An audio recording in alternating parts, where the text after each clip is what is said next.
کسی پر بھروسہ کرو تو آخری حد تک کرو، آخر میں یا تو سبق ملے گا یا پھر اچھا دوست۔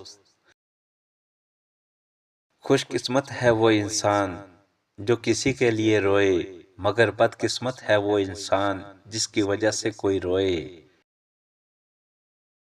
غم اور مشکلات صرف اللہ کو بتایا کرو، اس یقین کے ساتھ کہ وہ تمہیں جواب بھی دے گا اور تمہاری تکلیف بھی دور کرے گا۔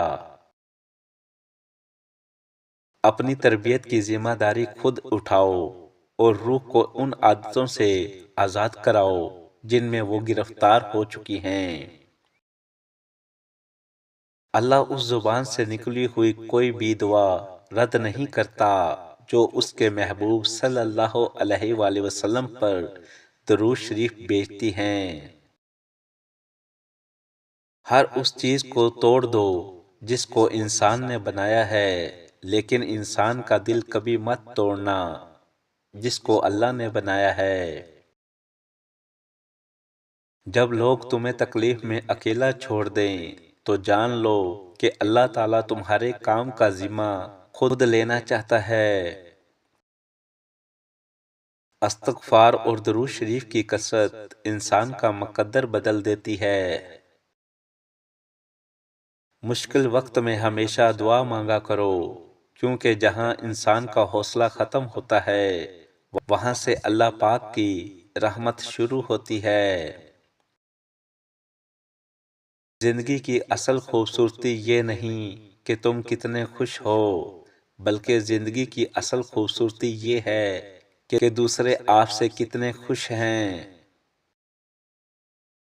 محنت کا پھل اور مسئلے کا حل رب دے گا، یہ مت سوچو کب دے گا، جب دے گا بے حساب دے گا۔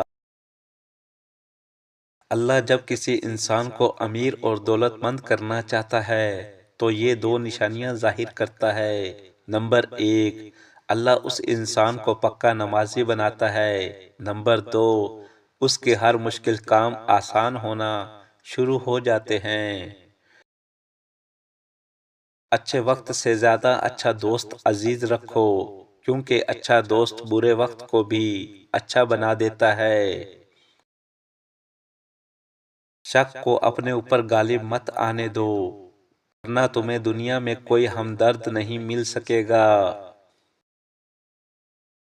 انسان کی انسانیت اس وقت ختم ہو جاتی ہے جب وہ دوسروں کے غموں کا مذاق اڑانا شروع کر دیتا ہے۔